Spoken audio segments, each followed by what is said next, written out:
Hey, welcome to People Think About It. We want to welcome we're back on doing episode number 2.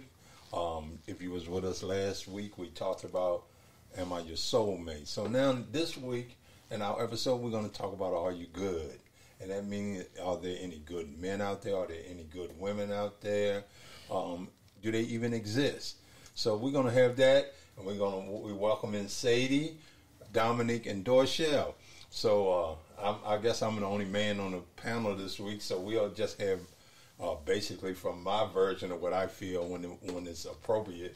So we're going to start this conversation off of are you good? What does that mean to you? Are you good? Or what does that mean, to the level where you judge somebody to tell whether they're a good person or not, whether they even exist?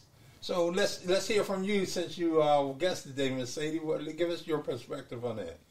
So I think a good woman and a good man to me is someone that's healed, someone that's flourishing in who they are, showing up as they are authentically.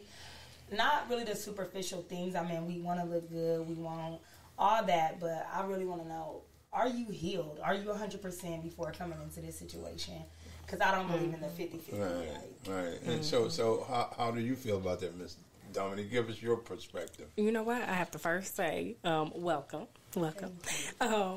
I have to piggyback off of Sadie because, at the end of the day, it is about, are you healed? Do you understand who you are? At the end of the day, you can't get into a relationship and you don't know who you are. That's where the problem comes in at. So you can't get to know me if you don't know you. Right. And then I think, too, when we talk about, are we good people, right? I could say, oh, yeah, you know what? I cook that man dinner every night and I wash his clothes, but does that make me a good person? Exactly. He can say, oh, well, I provide for her and I give her this, but does that make you a good person?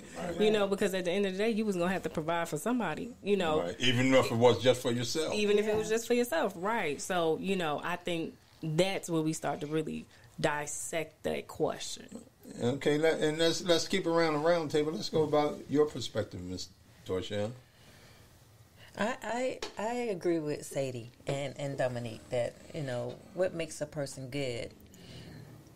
Am I just being good for that person, or am I being good for me? Mm-hmm. So you got to learn yourself. You got to know who you are, and then you can actually be with someone else and say, this is me. Yes. Transparency. All this is me. So if you don't like this, then I'm not for you. Exactly. So basically, what everybody is agreeing for, that good person is a person that's healed within themselves and know who they are to make them a good person. Because as we look at it, the world judge good people, like you said, Sadie, based upon the material things you have, based upon where you live, what kind of money you have, what kind of job you got. And I think that's why a lot of people are in destructive relationships. Right. Because we can even go back to 07, 08 when everybody was losing their houses. Statistically, they said a lot of couples broke up and a lot of marriages fell apart after that. Right. So then you have to ask yourself, why were they really supposed to be together? Right. And that can go touch on our subject about whether the soulmate and twin flame and all that. Right. And to this point, even with the good people thing, right? Because like we say, oh, I do all of this, I'm this, I'm that, But what about your character? What about your integrity? What else do you bring outside of the material things that makes you a good person? Are you respectful? Are you understanding? These are the qualities that make you a good person. Yeah, you can drive a Mercedes, you can have a Maserati, you can live in a mansion, you can make 6 figures plus, but that doesn't make you a good person. That just adds on to you, but that doesn't make you a good person. And I think people need to understand that those material things, without those material things, who are you at the start? Who are you at the foundation of who you are? Who are you?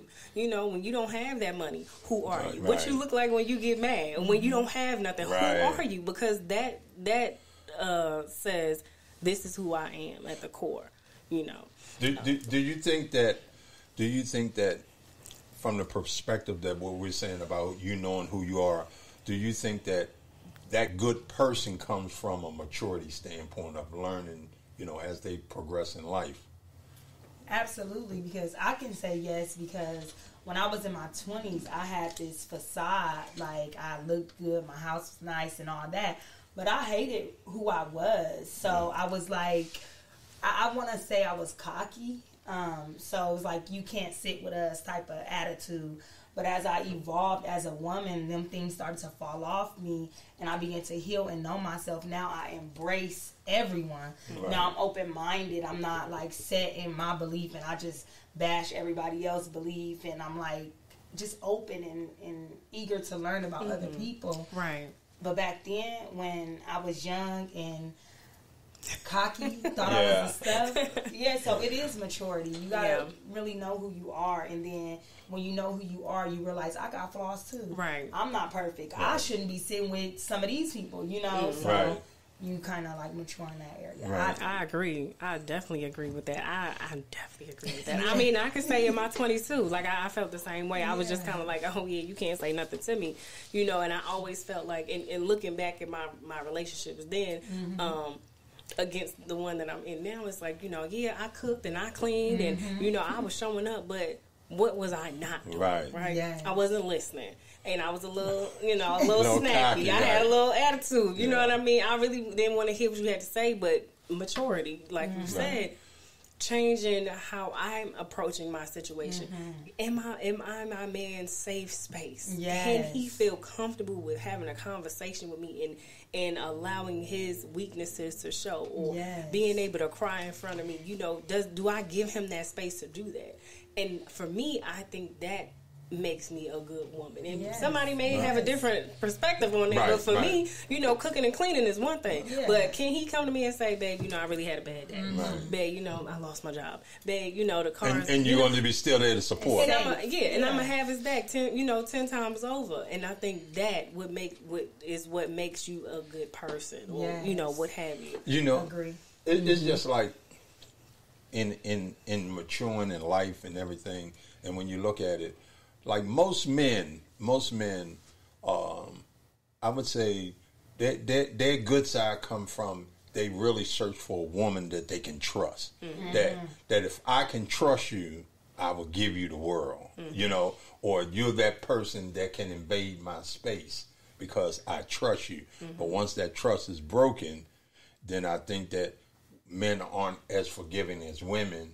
So then they begin to judge people, whether they're good or bad, in a whole different perspective. And I think that a lot of people do that because a lot of people bring their baggage with them. And because you were damaged in one situation, you're afraid to become that good person to give people your space, because that space is very important to you. So, you know, I agree with that all the way. I do want to say some people go into relationships with an expectation like, I'm broken, but I want this person to heal me.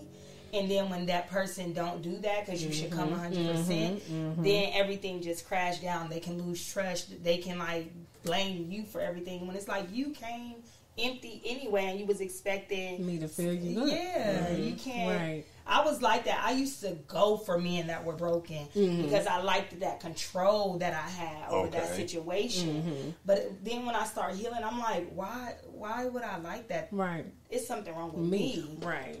Like, you started resonating with those spaces with yourself. Yes. It started to point, and I think we talked about this last week, you know, you have those people that mirror you in that time in which you're in, right? So, like you said, finding those people that are, you know, they're damaged. And I just want to work on you, and I want to just make you great. And then you realize you've poured so much into that person that you've lost a lot of who you are.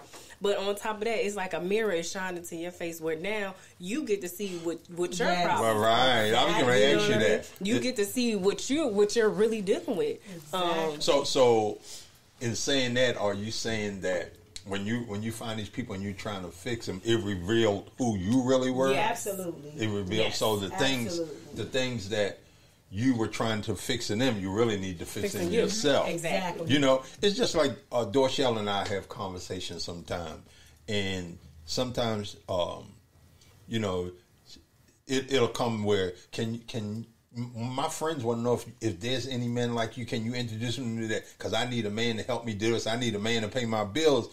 But to me, and I always say this, you lost the whole concept of you're searching for someone to take care of you as a grown woman.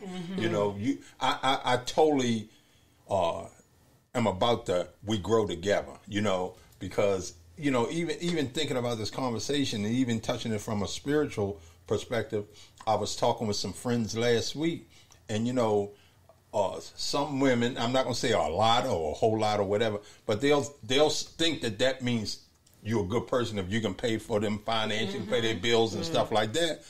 But what I was sharing with them is that from a spiritual perspective, God gave man told man to take care of the woman, but the first priority is to take care of you spiritually, not financially. Because if I can take care of you spiritually, all the rest of the stuff will fall into place. Exactly. But if I'm just taking care of you financially, what that's going to say, once my finance is gone, you gone. Exactly. But if I'm taking care of you spiritually, like you were saying, Dominique, we can work through some things. Because if I lose my job, you there to support me. You there to understand me. I often tell them, hey, go and read about the virtuous woman. She wouldn't sold her fine silks and linen and brought them, so they gave them away. It's because we're supposed to be helping one another. And I think that's where some people lose the perspective of it. Oh, yeah, for sure. Especially with social media now. Oh, yeah. It was a big debate going on, was like, would a woman pay, I think it was a woman paid 50-50 with her man. And I just was confused, like, why not? Like, why would... Some women don't, but why would you want your man to carry all that burden? What if he loses his job? Right. And now y'all ain't got nowhere to go? Right. Like, yeah, that was the talk for a while. Oh, wow. 50, I mean, it might still be going on. And to even piggyback off of that, I was just looking at Instagram with Ayanna Van Zandt. I don't know if you've seen it, where they were asking about the bus driver. Yeah. Would you date a bus driver? And it's a job. Yeah, and me being me. And then again, I can't tell anybody how to date or what caliber they think they may be on personally. That's on them. But Ayanna was like, I would date the bus driver because he's passionate. And in my mind, I'm like, you're right. That makes sense. And I'm not, and I feel like I am a successful woman, but I want somebody that's happy in themselves. You know what I mean? Because I could have that bus driver that own that bus, right? And he could be miserable, and he could make all this money, but he could treat me like trash, right? But then I got Joe over here, and Joe, he just drive the bus, but Joe is passionate about that bus. He gonna wash that bus clean. He know all them folks that's on that route. He gonna go there, and he gonna be good, and he gonna bring that same energy home. Yeah. So it's like, what are we really comparing the material things to goodness? And if we are, how shallow of people do we now look? To say, oh yeah, because he owned that bus. That's the person I need to be with. But what if he don't treat you good? He don't got no integrity. Yeah, he don't got no character. He don't got no respect. He don't treat his mama well. Right. Let's talk about that kind of stuff. How does he take care of himself? Yes. How does he look at his family? How does he go about handling his everyday things, or her, or whoever? That's, to me, that's what says this is a good person. Exactly. Right. Character. And it's like, I had a pastor friend of mine at one time when we was going through marriage counseling, and he said something that was very powerful. Like, when you with somebody, if you take away all the material stuff, the money, the cars, the houses, and everything, then you got to really look and see what you have. Yes. Then that's going to tell you who you have. Because what people don't understand is that we get up every morning chasing things, and really avoiding those things that are important to us. A lot of people sit back and say they love their family, they love their kids, but you up chasing things, and you're not taking that investment that you say you have of love and putting it into your family, because you're sitting back, and you chasing because, you went out and brought a big old Mercedes. You can't afford the payment, $1,500 a month, but I look good, you know what I mean? And there that word good, so it looked good. It's like I tell people, happy derives from happen, and you're only happy of what's happening. Yes. And then if it ain't happening, then you got misery, chaos, and everything because it's not happening. But, I think that I always say social media is a plus and a minus because I totally agree. If you know who you are, I don't think social media can beat up on you. But if you don't know who you are, because Dorshell and I talk about all the time, every time you flipping through Facebook, Instagram, it looked like you the only one in the world doing bad. You be like, man, I'm doing bad. Right. You know, nobody is like, well, they in this island, they on, and I always say, well, you don't know how they doing it. You know, you don't know how, because some people to max out their credit cards so they look good, right? And like you say, Sadie, they empty inside. Really? Okay, it looked good. I was in this island in my 2-piece, or I was driving around a big, but you empty inside, right? And that's where we're losing so many people. That like Dorshell said in the beginning, are they really? Other than you knowing yourself, are they really good people around anymore? Because it bothers me that, like, if a tragedy happened, then you see the good come out of people. You know, they give and they doing this. But it's, to me, I'm saying in my mind, if you could take that same approach all the time, right? But I do think that there's more good people in the world than bad people. I feel like every bad, quote unquote, every bad person has a choice to be a good person. Yes. You know what I mean? And then we have to then say, well, what makes that person bad? You know, is it bad, or do they not have guidance? Is it bad, or are they afraid? Is it bad, or have they, suffered from major trauma or loss? Are they bad? Like, now we have to really look at it and say, well, what is bad? Because, we can say what is good, yeah. But, what the what choices is bad? you make. The choices you make. Right. And that some of it come from the climate you grew up in, you know, because it's just like, if you take some people that live in the hood, right? I'm talking about in the hood. And, just because you live there don't mean you have to adapt to being there. Right. But, is people that come from that environment feel like I got to adapt to this environment, because you have very few that want to come up out of there and change their ways, And that's it's just, to me, bad people come from the choices they make. And I think, like we said last week about people having free will, because I think that everybody has some kind of good in them. I really do. Yeah, absolutely. I think everybody. I think even a murderer got some kind of good in him, because the people he love and kill. The people he love, he won't kill them. So he got to have some type of good in them. It's just like you see some people, they go to prison and they find who they are in prison, and it's like some people don't understand it, because I've heard people say, me going to prison was the best thing that ever happened to me. Yeah. And it was, because I was a correctional officer one time, and I understood this. I talked to those guys every day in that institution, right? They weren't bad people, they just made bad decisions, and I treated them like they were human beings, and some people just like treat them like they're inmates, and that's when the bad start coming out again, because just because I'm behind these bars don't mean I'm a bad. Right. I just made a bad decision and got caught, So you just got to understand, like you said, Dominique, where people come from, what makes them tick. You know what I mean? Like, whether it's a bad relationship, whether it was a bad come up as a child or whatever, you gotta find out what make that person tick. Right. I agree with Dominique when she said trauma, because that's my background. So I did mental health, and I worked for drug court. And like you said, some of them people was just the greatest people. However, their trauma led them to drug abuse, and then their drug abuse led them to do bad things for the drugs, but their soul was truly good underneath that. So it was more so about unraveling that trauma. So I do think there's good people out here, and I think that we have to position ourselves to attract them good people, because when I was not a good person, and I'm not even going to say I wasn't a good person, I was a broken woman at that point. I had a lot of trauma that I hadn't dealt with, so I attracted a lot of quote unquote bad people. But now that I'm healed and continuing to heal, I'm attracting people, and I'm realizing, wow, it is good people out here, truly. So again, back to what you said, people just need to heal from their trauma. Social media kind of exposes the trauma, which makes it worse. But if people can really go back and heal from that trauma, I feel like there'll be way more good people out here what's considered good people.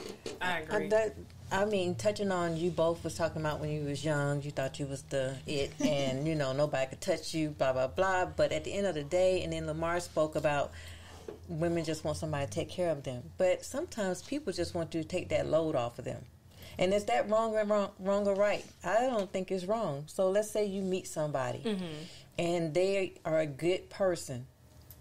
You're broken, they're broken, but you both are really good people, and you try to work together to make things work. However, you have issues and maybe financial problems or whatever, and they come and help you with that load. That doesn't necessarily mean that you in that relationship to take care of that person, but maybe that person has the keys or to know about where, the knowledge to help you get on your feet and learn how to manage your business or your money or whatever it is that you have. Does that make you a gold digger because you want somebody to be like, okay, I see this brother. I see this brother. He got himself together. Usually, two broken people can't. I was thinking, I ain't dealing with no broken man. Yeah, like, I'm just saying. But let's just say, for instance, that person comes into your life, or you meet somebody that has their stuff together, just like you probably had yourself together in your 20s. But now, with life has changed, you got some issues now. This person comes in your life, and now y'all can help each other. Or you can say no. But what they're saying is that in their 20s they thought they was the stuff, but really they were really broken, and they was the person they was trying to fix was a reflection of who they really were. So basically, and you hear a lot of people say this: two broken people can't fix each other because my broken. What if your broken was from a bad relationship, and my broken was because I was high on the hog and I had a nice job, and now I come into your life and you talk about this helping one another. Well, your broken is a relationship because the dude you was with wasn't taking kid bills and stuff. Now here I come into your relationship. I was this guy that was high on the hog. But I can't do the same for you. I'm just saying we're going to work it out. And you will start fussing at me about what I can't do. Right. You start expecting too much when I just would not deal with a broken person at this point in my life. Not as a relationship, as a friend. But you didn't know that in your 20s. You know that now in your later in life. So at the end of the day, later on in life, you may be like, okay, I'm having all these issues. I'm going through things. Even if you got this millions of dollars, I'm just not going. Let me, but not to cut you off, Dominique, but let me piggyback off of something Dorshell said. And we talking about relationships and broken, right? And that person comes into your life, like Dorshell said, and like you say, Sadie, where you at now in life, I'm not dealing with a broken person, right? But you deal with them as a friend, and you begin to see change in them. Could that possibly end up in a relationship? If you see that their brokenness is starting to change, could you end up in a relationship with that person? Because absolutely, like if they heal, absolutely. If they're willing to do the work, that makes the difference. If I can sit down and I can talk to you and I can say, you know what, this is, I see this. I know you can get past this.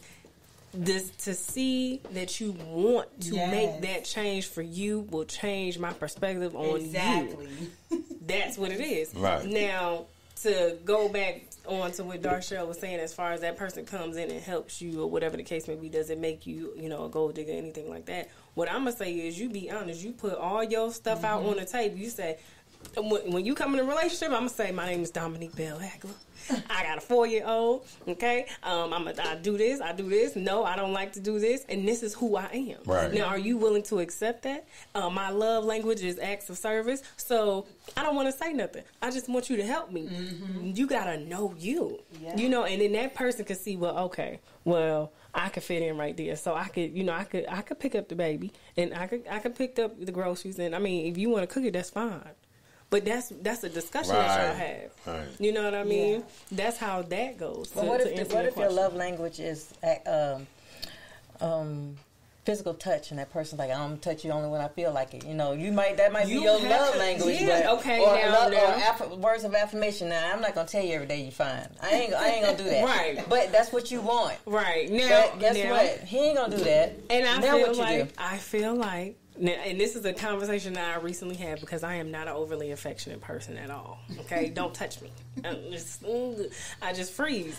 And for me, I know that it's a two-part thing with that. It's something that happened in my past that I still have to work on because healing is a process. You don't just heal one time. You are always healing. You know, because anything can trigger any of that at any time. So you're always healing. It never stops. But for me, understanding. Listen, you know I ain't gonna be, you know, all on your head and your neck and stuff. That's not me. Right. That's not me. But I can give you something. Exactly. You know, I can't give it to you all the time. I can't be touching on it. Don't touch me. Right. It's just like, okay, you're a touchy-feely person. Okay, it is, and you know, sometimes it's gonna be, all right, that's enough. Right. I just feel like, okay, I gave you what you need. Maybe it's not as much as you needed, but I gave you what you needed, right? Because I just think, you know, it's just like that old cliche people say, a happy wife, a happy life. That's bull crap to me. That's total bull crap, that a happy life, a happy life. Because where does your happiness come from? You putting yourself in a broken place. Because you know what? If you can't bring happiness to this people, because as human beings, we are needy people. We need something. I wouldn't care if you say, you know what, I need you to give me $500 every week. If I came and gave you that $500 every week, it's going to be something else. Right. Well, I need you to, you know what, to pick up the baby every day. It's always going to be something. So I'm just a firm believer in you have to find that together happiness. Balance. You know, that it's not always about me trying to please you, and it's not always about you trying to please me. You know, but it's like you say, you know my boundaries, I know your boundaries, right? I'm not, you're not going to always give me what I want, and I'm not going to always give you what you want. But if we got that balance, you know what I mean? And it's not a secret, you know, and that's a big part is always communicating. Exactly. You have to check in with your person, period. Mine is on a quarterly basis. How you doing? You all right? What do I need to do? What more do you need from me? Is this something that you want me to do, or that you want us to do, or you know, having those conversations? And and now, you know, for me, we have this funny little thing. Instead of putting the elephant in the room, because I like to eat, we got these chicken wings, right? So we sit the chicken wing down, and that means it's time to have a real conversation. Right. You know, and it's always funny because now we're not going into it, and it's like oh, we need to talk situation. We laughing all the chicken out, you know, and it kind of gives us room to just really say how we feel. So when you are communicating with that person, and it comes back to knowing who you are. I know I'm not an affectionate person, so now I can tell you I ain't affectionate. So don't expect all of this from me, because you're not going to get that from me. You know, that doesn't make me a bad person. This is just who I am. Exactly. And are you willing to accept me as I am? Yes. And that goes into the point what you and Sadie was touching on, of dealing with a person that wants you to do all the things they want you to do. You know, and you saying, okay, I'm not this affectionate person, but I do have affection. I have love. I show you love. I show you affection. But sometimes it's just not as much as you may want it. You know, I show you, you know, it's almost like you with some dude and he expecting you to cook every single solitary day. You're like, I ain't doing that. Right. You know what I mean? But you brought that forth in the beginning. In the beginning, like, hey, I'm a great cook. I like to cook, but some days I just don't feel like doing it. Right. Yeah. And guess what? Just like some days I don't feel like being affectionate. Right. You know what I mean? So it got to have that balance, and I think that's where so many people get lost at, because they don't know how to balance it, and then that anger or hostility come because I'm not getting what I want. So spoiled brat mode come. I'm not getting what I want. You know, or I did this is almost become like a tick for tack. You know, I did this. Why you can't do that? And you be like, I told you this up front. Right, exactly. And that's what I said. You just got to be honest. You got to be honest with self. You got to be honest with them, because now you have no secrets. Yeah. This is who I am. Are you willing to accept it? And if you are not, I completely understand. Let me go find somebody else that's willing to accept that. And that's okay. That's fine. And do you think those people are out here? Do you think? For sure. Do you think? For sure. Do you think, in talking to all the males you know, all the females you know, and I know that we all have wicked conversations with people that are grown. Mm-hmm. Do you think that 100% fulfillment that we're all chasing and looking for in life exists? I wouldn't say 100%. That's unrealistic. Well, okay, let's say, as Teddy Pendergrass said, a 60-40, 50-50, a 70-30. It's out there. It's based on what you're willing to accept. Mm-hmm. What you, I believe it's out there. Yeah, I've been single 5 years, so it's like I'm really waiting. Like I talk to guys, but if it's just not there, I just on to the next. Like I'm just not settling. But I'm not looking for a perfect person because I'm not perfect. You know, I bring stuff to the table too. I'm still working on myself because I'm expecting someone to come healed 100%.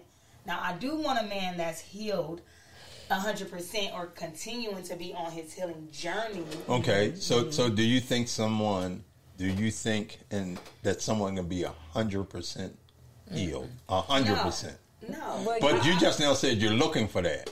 You're looking for 100%. So that's not out there because you said you're going to the next. Or on the healing journey. But you said 100% first. Yeah, I did say 100%. Yeah, I did. I said 100% or on that journey. Well, how about let's say on that journey?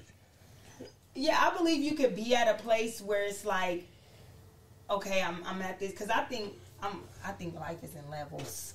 So I think like once you go to a level, you there until you learn the lesson, then you on to the next level. So I kind of want to be on that same level of healing with my spouse so that I just don't, my whole 20s I spent like playing Build-A-Bear, and I just don't want to do that. And I don't want to bring that onto a man either. And that's why I stay single. I'm like, I got to have my credit all the way right. I just want to come to the table.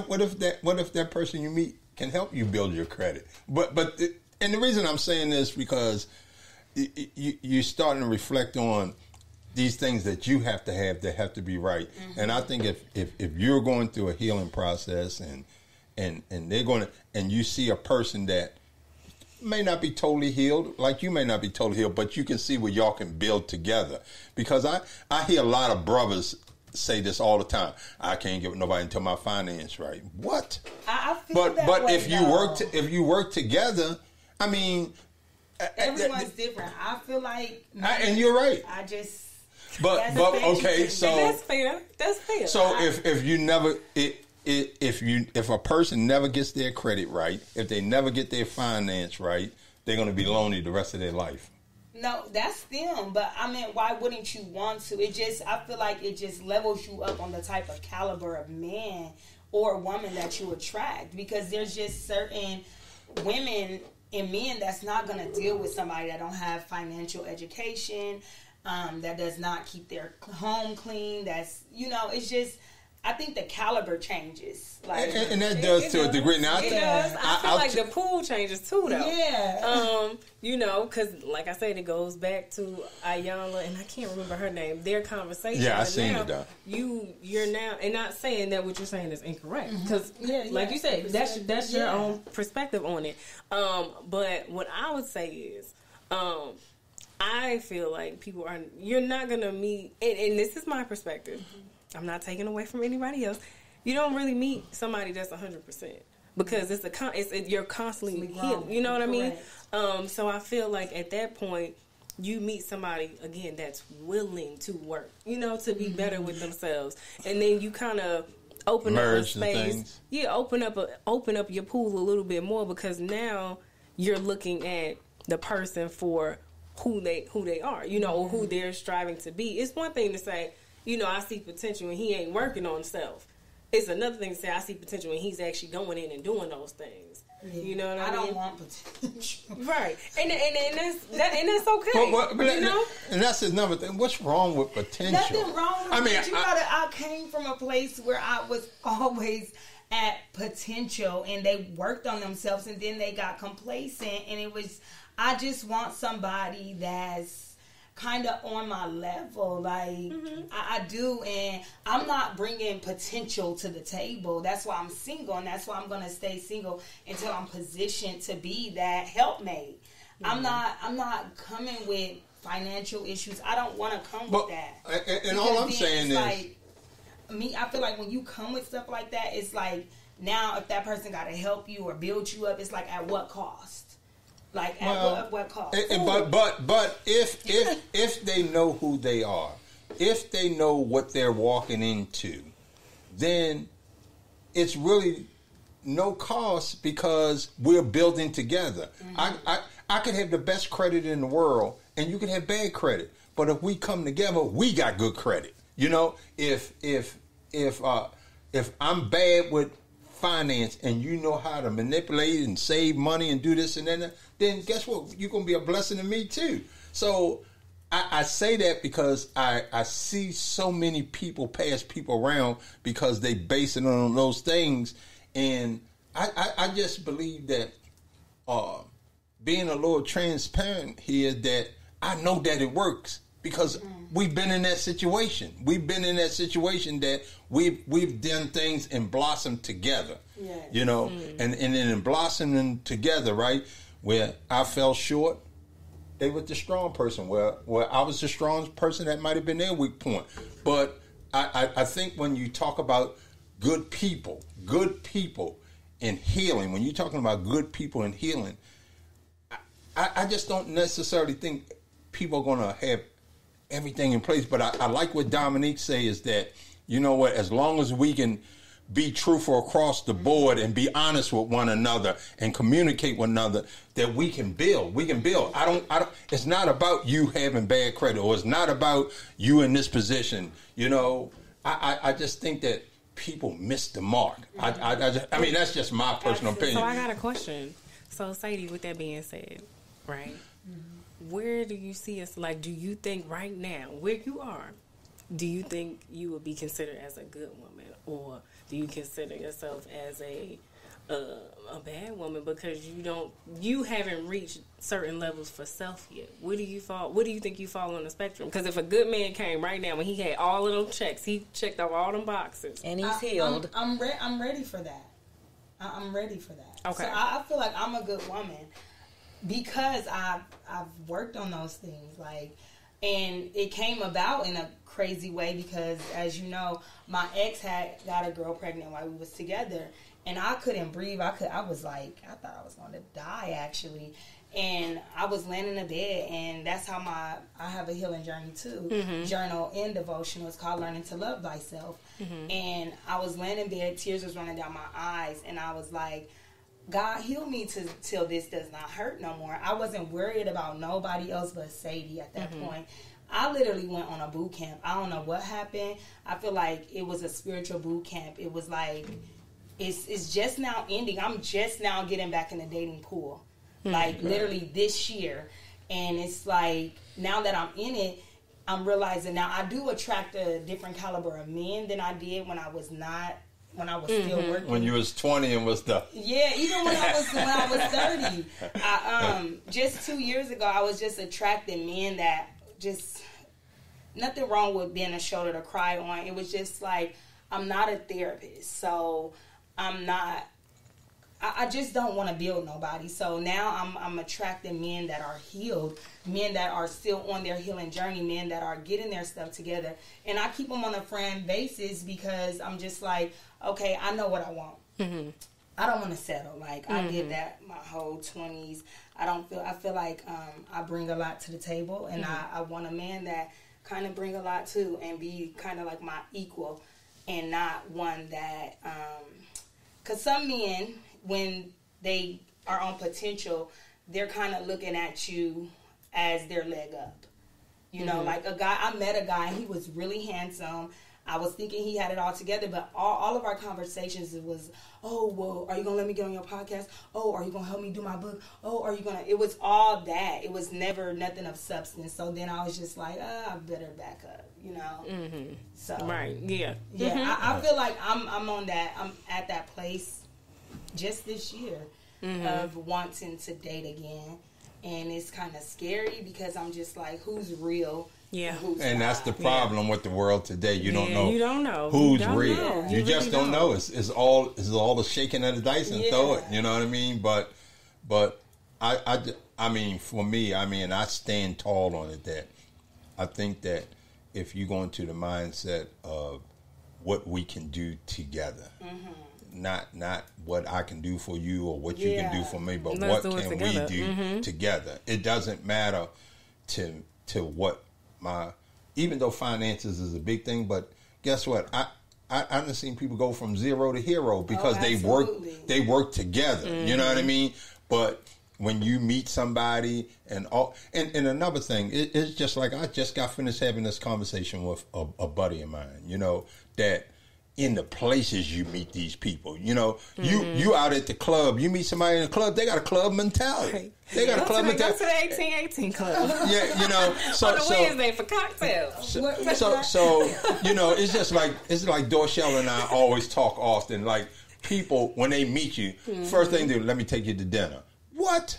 How about we go down here to the library and sit down and just talk? I mean, you know, what's wrong with dinner? Hold on. No, let me tell you something. Okay, because I'm a strong believer in that. If you're dating, you want to get to know who this person is, right? You can't set up in a movie theater and know who a person is. That's a definite right. no. So you sit back and let me give you all this from a male perspective, so I can give y'all a little tips here. You know, those who need it. But you can't set up in a movie theater and get to know who this person is you're dealing with, right? Anybody can scrape a couple of dollars together and take you to a fancy restaurant. Dorshell will tell you, when we first met, I said, we're going to Old Charlie's. And it's not because we couldn't go to somewhere fancy. What I said in the beginning of this conversation, I want to be with somebody I feel like I can trust. But what that told me, she didn't complain. And she'll tell you, when she was sitting there, she was looking through the mail. I said, I don't know why you're looking through that. We're doing 2 for $20. You know what? But the point is this. The next time I called her and asked out, she was willing to go. But we went to season 52 because I kind of started feeling about she ain't with me because I got money or I don't have no money or nothing like that, because she could have took that Old Charlie's thing and said, Joker broke. Right. Yeah, that Joker broke us this and that and other. And you know what else we used to do? You ask, you pay. That's the way it was with us. I mean, but it wasn't like I couldn't, but it was like I wanted to know that you're there for me. You know what I mean? You're there for me. And where she was in life at the time, I was there for her. So we were there for each other, but we began to build, and we built things together. You know, so it was never really about money and material things, because people can hide behind that. People can hide behind that. So I do understand what you're saying about wanting to have a guy at a certain level or wanting to have your stuff in order and stuff like that. I totally get that. But I think the first thing that anybody should look at is that how can we build together? Yeah, and I'm not big on material things. I drive a Honda Pilot 2010, and it ain't going nowhere. 210,000, and it's gonna ride to the wheels. I'm not big on material things. My bag is from Ross, my handbag. So, but I want somebody that, you know, can hold their own too. Because again, I can't stress this enough. I have built men up my whole life. But guess what? And from your conversation, it's because you looked for those kind of guys. Yeah, and that is true. You look for those guys, so you only can hold yourself accountable. Exactly. Right? So now I don't even look like I'm so laser focused on me and my children that it's like if he come out, it's gonna have to like boom. Like so let me ask this quick question around the table. Because you said you look for men. So what about when the scriptures say, he who finds a wife finds a good thing? How do y'all feel about that? Okay. Because I think a lot of, people can take that out of content, or they can take it out where they want, but if you say he who finds a wife finds a good thing. But that's a question for you. Like, for a man, when you was seeking to find... when we got together, what I tell you? I said, look, I've been married twice already. I ain't getting no divorce this time, so it's death to you part. Because of where I was in life. And those things is that you know how many times we crossed each other's path, and then I start seeking you. You know what I mean? So it's like I was seeking you because sometimes I'm just telling you, in today's world, it's so much disguise out there. Everybody, I'm not gonna say everybody. A lot of people have a mask on, and the thing about it, can I lift that mask and see who you really are? Right. Can I lift that mask and see if you're a good person? Can I lift that mask and really say you need to put that mask back on and get out of my face? You know what I mean? So when you talk about good people, I think that you put all those things in perspective. But I think what you have to put in perspective first is this somebody I can work along with, work with, because it says become bone of bone, flesh of flesh, and become one. You know, so if you go in one way and they go in one other way, you got division. It's never going to work. It's never going to work. And I just think a lot of people miss out on that concept about. Because we live in a society where people look at what I'm going to get out of it. Right. It's almost like Janet Jackson. What have you done for me lately? Right. You know what I mean? Exactly. That's what I noticed down here. I'm from Nebraska originally. So it's just the dating scene down here is just really different. So I still talk to guys from Nebraska, from back home. It's like, because the guys I talk to here, again, I don't know if the women just take care of them here or what, because they expect that kind of. I'm going to say in certain age brackets, yes. Okay. And then you have your top tiers here, yes. you know, and so they feel like they are the luxury. They are, you got to buy them flowers, you know, you got to take them on dates, you know, and that's the attitude. And I was single for 4 years. So understand, 3 years, three, somewhere around there. I was single for a while, and so getting back out there, like I understand what you're saying. Like I'm not trying to meet nobody that ain't, you ain't got nothing going on. You ain't really, you ain't saying nothing. And a lot of them aren't good for you. You know, not saying that they're not good people, but they're not good for you. They not. If you don't make my soul glow, you not for me. Exactly. You know, if I can't feel your energy and know that you are a person that I want to enter into my space, you're not for me. You could be great. And I got my eyes on somebody though. You know, you could be a great person, but what is it about you that my soul seeks out to say that person is good? Yes. You know?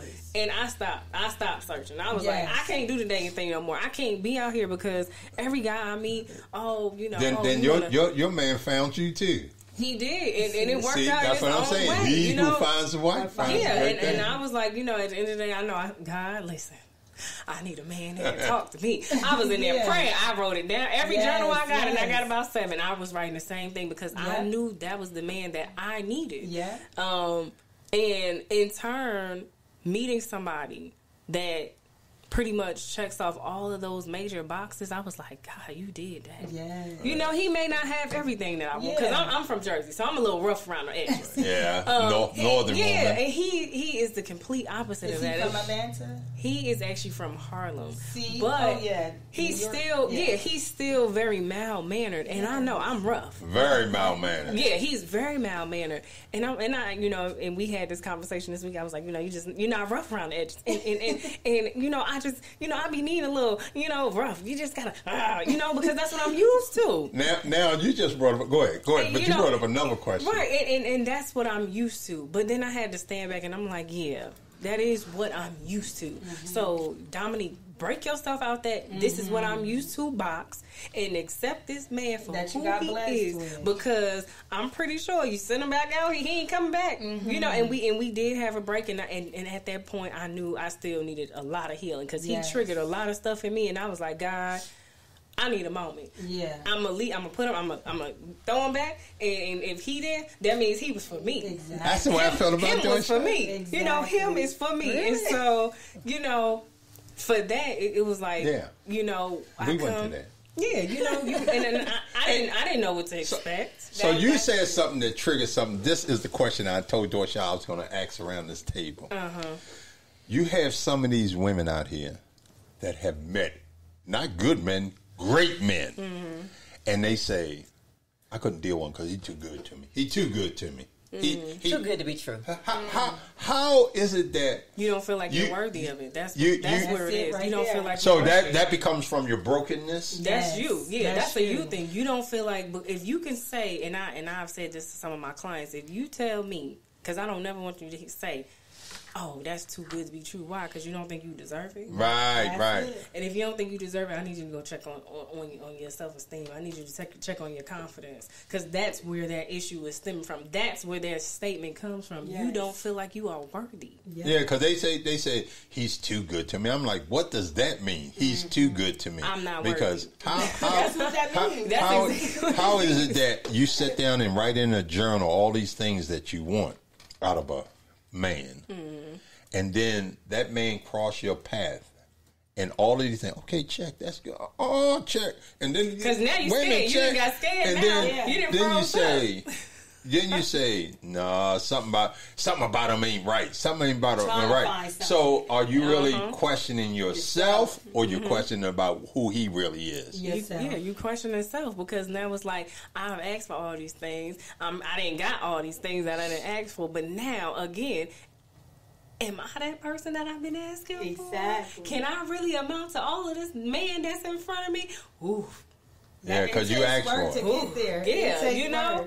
And that's what I'm saying. It does. You have to know who you are, and you have to start healing, because in that time, we had dated for 6 months, and a lot of stuff happened with my daughter's father, and everything just it was like lava. It just started shooting up, and I was like, oh my God, I can't have you here, because I'm a monster right now, and I don't want to ruin you. I don't want to be the reason why I caused you trauma. And respectfully, that's what I'm going to do. I'm going to let you go. I'm going to let you go. That is good. And if you come back, then I know that you're the person for it was that's me so and big you. of you, because there's some women that keep will you on that tear ride. you down Yep. because they broken. Yeah. And there's some men that would do that. The So men, that's huge it's just of you. people. People do that. Yeah, people do that. And there's a lot of broken people out here. It is. And then until you can not be oblivious to who you are and what you got going on, you're going to keep doing it. And then we keep doing it. We live in this society that's a society of acceptance. Yeah. Everybody accept this. Oh, well, you like, well, all right, I'll deal with that. No, see, Right. we done lost so much of perspective of who we are, human beings, and who we are as men, who we are as women. Because a lot of people don't want to be alone. Yeah. They had something on Good Morning America this morning about the loneliness, how many people are lonely. And they said it kills you faster than smoking 15 cigarettes a day. And I believe that, because you just think about depression. That if we've all been through battles and relationship battles, divorces and stuff, that depression is a monster. That you shut down. Next thing you know, you get up and get on the scale. You done lost 20 pounds. I'm getting ready to add that to a diet remedy. You know what I mean?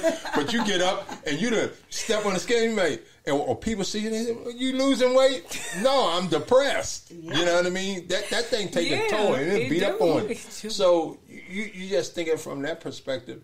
And it's killing you. It's killing you slowly. Yeah. I think they call it the heartbreak syndrome. Yeah, the heartbreak syndrome. Like, even they was talking about it on the radio this morning, where you'll see a couple together 60, 70 years. The wife passed away, then the husband, because he had a heartbreat syndrome. Wow. Right. Yeah, that's a real all thing. I feel like I think that's probably When you said you wanted to die, with my ex. Like, I didn't want to, but it felt, you felt like it. Yeah. But that kicked you. Anxiety though, and right? all that. Yeah. At that point, you was like, God healed me. yeah, I don't know what I care gotta no do. more. And honestly, sometimes that's what it takes. It you takes know, that big boom. That's the same thing that I experienced with my daughter's father, and I was like, God, I feel like I am just crashing. What is going on? I just knew I was gonna marry this man. We were gonna do everything. We was gonna have this baby, and I had that baby, and he was out of there. He was like, good luck, But for me, I was like, I needed that. I gotta bounce back. So do you think that person ever could, even though they damaged you, do you think they could ever be a good person? Not to me. Not to No, me. I'm not saying to They you, could. but I'm saying, do you think that they could ever turn out to be a good person, even someone else. even in the things that they have done to you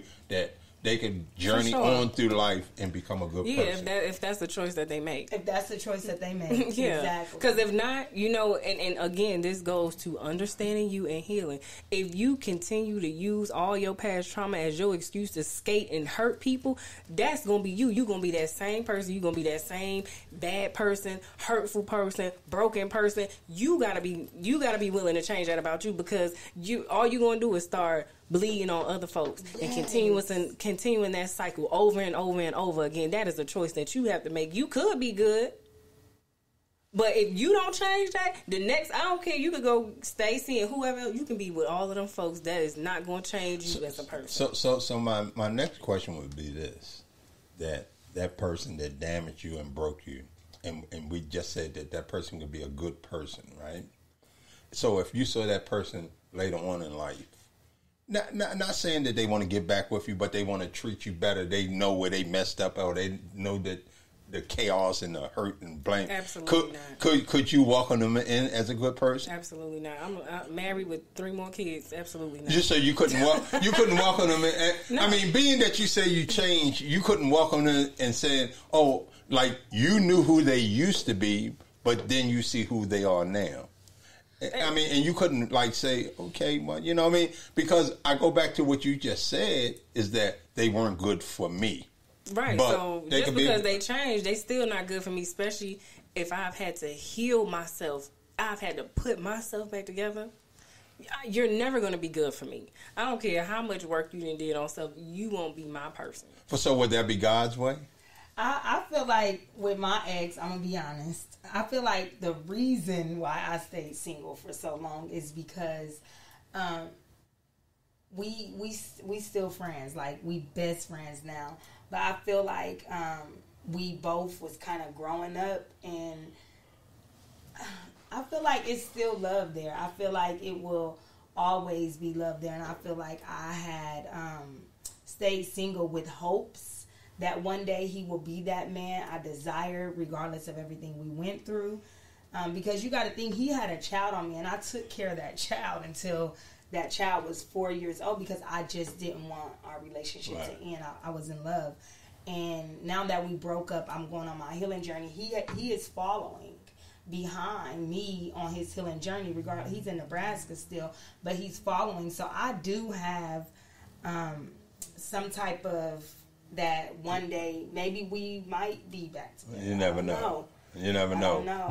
But you're open-minded enough to say, if this guy's healing, not saying that we're going to be back together, but I can welcome him as a friend. Absolutely, we best friends. Like, I mean, it's kind of tough because a lot of people ain't want it. I mean, to be honest, like I have 3 children by 3 different women, and we friends. We friends. They done met Dorshell. We stay at their house and everything. We friends. They first thing they do if I'm on the phone calling them, the first thing they say, well, where's Dorshell? How's Dorshell? They are asking for it. You know what I mean? But they know that Dorshell and I is a married couple. You know, and they're not going to violate or try to come in between that. But we had our battles. My youngest daughter, mother, we had some battles. You know what I mean? But she probably took a more liking to Dorshell than the rest of them.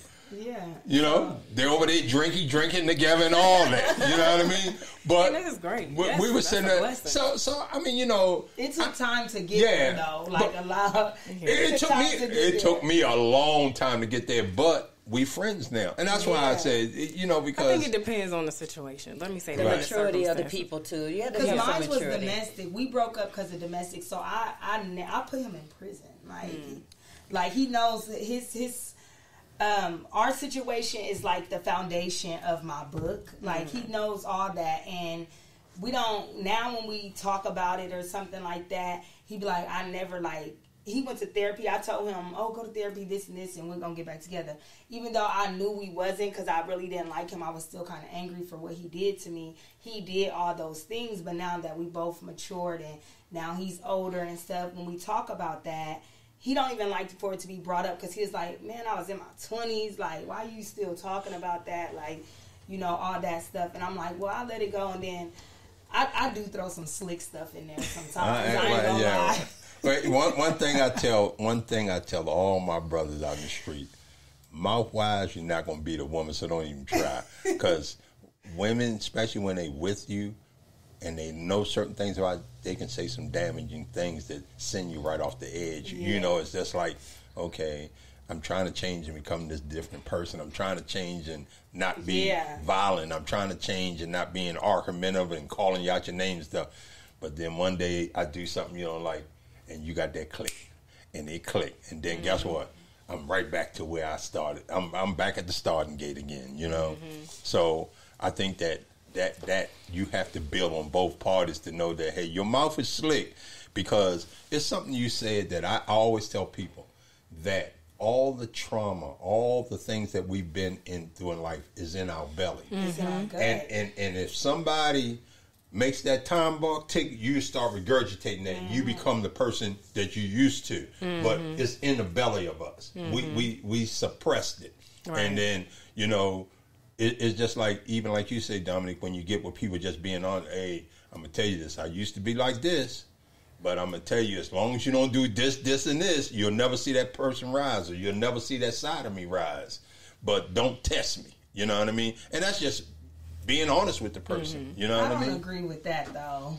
Okay, what's your take on that, Sadie? You should be so healed in yourself that if somebody, because I feel like when you, I feel like when you get triggered and you respond in a violent or nasty way, you're not healed. You're not healed. Well, I say it from the perspective that you don't respond, but the person keep pressing you, and it comes out. So you should know your boundaries enough to know. I just was writing down in my journal today. Yep. It was like self-love. That's what the journal entry was. And I said, self-love to me is not staying places that I'm not comfortable. Right. So if you keep picking, I'm not comfortable. Right. So why would I stay? Exactly. Exactly. Because I know I'm going to explode. I know. So why would I know it's going to trigger me. And that's knowing you, but you got to know. I was just... You got to know what your triggers I was just making that statement from a male's perspective because, see, y'all women... Y'all women gifted at the mouth. I'm telling you. I seen. But you don't know. You don't. Then that's not the person you need to be with. Yeah. No. You don't need to be with that person. I'm not saying be with them. I mean, it's just that you can take something from your own. You don't need to be surrounded with that person at all. If that person is how about that person don't come out with that slick mouth? How about that? You know, I feel like we know stuff, but we like them so much, we kind of like ignore it. But see, because Sadie just said, every now and then I throw something slick up. I throw something slick up in there. No, I throw something slick like this. If he going through it with some girl that he messed with, or whatever, I'd be like, I'd be like, because you just searching for me. I say something like that. See, that's something slick. Don't need to be said. Don't need to be said. You're right.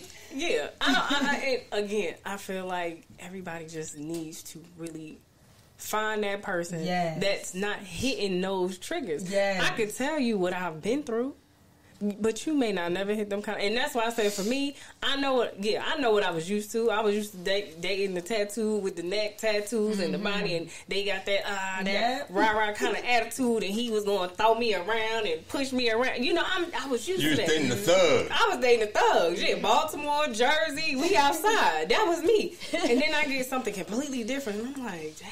You don't want to just, you don't want to just, you don't want to just throw me over there. No, you don't want to yell. You don't want to do that. Okay. Well, maybe I'm a little toxic, but I like it here. You know, I like it here because I don't have to do all of that. And I know you're not trying to trigger me. If anything, you're trying to learn me to understand what I've been through, so we can avoid that at all costs, and vice versa. That's not the person that I want to be to you, because you give me that, I can give you that in return. And I'm not walking around here mad and hot-headed and, we arguing and I'm going to be and you this and that, that kind of thing. So I feel like learning that person first. Right. Learning self first, one.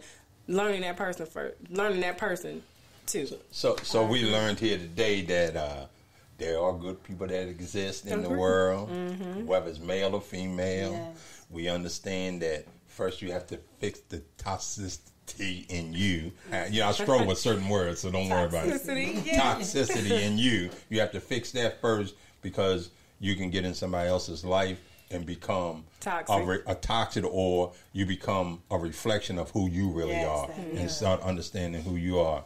So, we hope that y'all listening for episode 3, because it's going to be as say, a journey to where some people get healing and some people have listened to last week's and found out, well, maybe this is not my soulmate or twin flame or what have you, you know. So we're just going to touch on certain things, and we just want y'all to subscribe to our channel. We want y'all to go to peoplethinkaboutit.com and listen to us. We on you can reach us at peoplethinkaboutit@gmail.com. If you want to be a guest and you want to give us some, feedback, just go on to peoplethinkaboutit.com. That's our webpage, and you can fill out a guest slip, and the beautiful host here, Dorshell Clark, will get back with you.